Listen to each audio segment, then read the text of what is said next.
প্রকৃতির অপরূপ সৌন্দর্যে ভরপুর আমাদের এই বাংলাদেশ। আমরা এখন আছি বাংলার কাশ্মীরে। নীল রঙের উপায়িত নীলাদ্রি, এ যেন নীলের রাজ্যে হারিয়ে যাওয়া। হ্যাঁ, নীলাদ্রির কথা বলছি। আমার সাথে আসছে আমার স্ত্রী তাহরিমা। আমরা দুইজন আজকে আপনাদেরকে ঘুরে ঘুরে এই পাহাড় এবং লেক দুইটাই দেখাবো।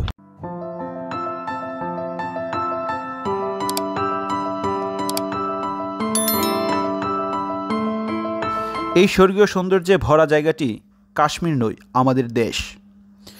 নীলাদ্রি লেক সুনামগঞ্জের একটি অন্যতম পর্যটন স্থান।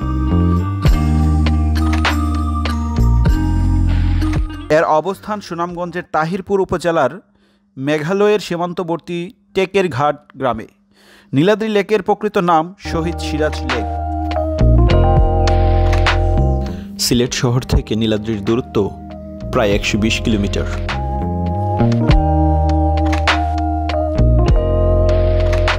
এখানে আসার অনেকের ইচ্ছা আছে, কিন্তু কিভাবে আসবেন সেটা অনেকেই জানেন না।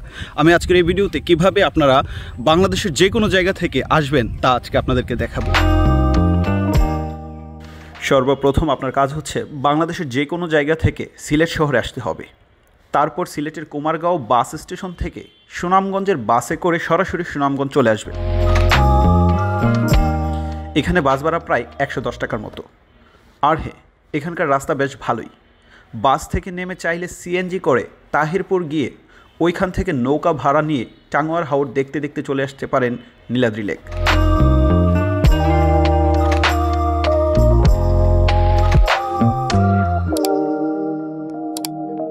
তাছাড়া বিকল্প রাস্তা হচ্ছে বাইকে করে সরাসরি নীলাদ্রি লেক যেতে পারেন, তবে 300 থেকে 400 টাকার মধ্যে।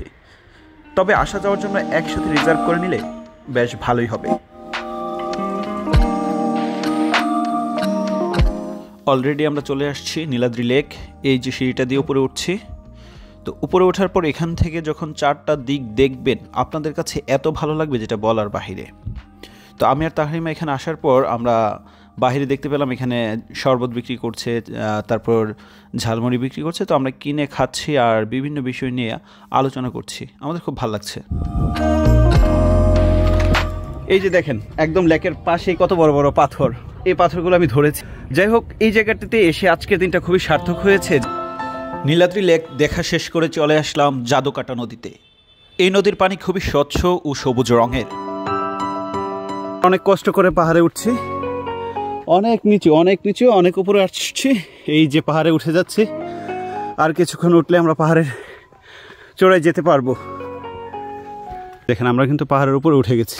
পাহাড়ের উপরে কি কি আছে একটু দৃশ্যটা যদি দেখেন, এই যে বাঁশ গাছ, ও এখন আসতেছে, মোটামুটি অনেক উপরে উঠছে। এই যে ওইদিকে দেখা যাচ্ছে লোকও আছে, তারা বাইক নিয়ে আসছে, এই যে ঘুরতে আসছে, ছবি ওঠাচ্ছে। সার্থক পাহাড়ের উপরে উঠতে পেরে। অনেক ইচ্ছা ছিল পাহাড়ের উপরে ওঠার, যাক আলহামদুলিল্লাহ উঠতে পেরেছি। এই হচ্ছে বাংলাদেশ এবং ভারতের সীমানা। তাহরিমা অলরেডি ভারতে ঢুকে গেছে, আর আমি বাংলাদেশ থেকে এবার ঢুকছি ভারতে। এই যে অলরেডি ভারতে চলে আসছি। এই যে দেখতে পাচ্ছেন ইন্ডিয়া লেখা আছে। এই যে আমাদের ড্রাইভার চলে যাচ্ছে। তো আমরা এখন ইন্ডিয়ার মধ্যে কিছুক্ষণ ঘুরে আসি। চলুন আপনাদেরকেও ইন্ডিয়াতে নিয়ে যাই। এই যে দেখেন, পাহাড়ের উপরে আছি, কিন্তু পাহাড়ের নিচে এই যে নৌকা দিয়ে মানুষ ঘুরছে। ওই পাশে দেখেন, ওরা কিন্তু সবাই ইন্ডিয়ার। ঠিক আছে, আমরা এখন বারিকার টিলা আছি। বারিকার টিলা বলে এই জায়গাটাকে। তো বারিকার টিলা দিয়ে অলরেডি তাহরিমার ভিতরে ঢুকে যাচ্ছে। আমিও তার পিছে পিছে যাই আর আপনাদেরকে দেখাই।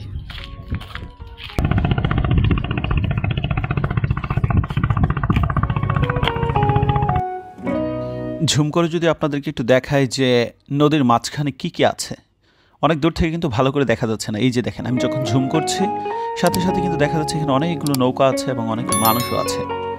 আর তারা হয়তো তাদের প্রয়োজনীয় কাজগুলো করছে, তাই না? এই যে দেখেন, অনেকগুলো নৌকা এবং অনেকগুলো মানুষ। আপনি এই জায়গা থেকে কিন্তু খালি চোখে দেখবেন না। তো আমি আমার ক্যামেরা দিয়ে জুম করে দেখছি, আর পাশে দেখেন কত বড় পাহাড়। বারিকার টিলা অলরেডি ঘুরে ফেললাম, এবার চলে যাচ্ছি।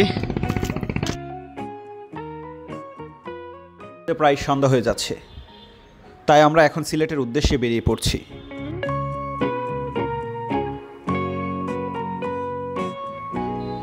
এখান থেকে সিলেট শহরে যেতে আমাদের প্রায় 4 ঘন্টা সময় লাগবে।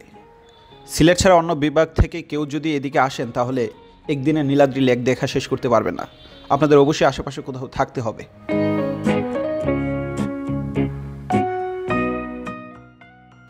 আপনারা যারা আমার এই চ্যানেলে নতুন, প্লিজ সাবস্ক্রাইব করে রাখুন। এরকম নতুন নতুন আরও ভিডিও পেতে চাইলে অবশ্যই আপনাকে লাইক এবং শেয়ার করতে হবে। সবাইকে অসংখ্য ধন্যবাদ। আসসালামু আলাইকুম।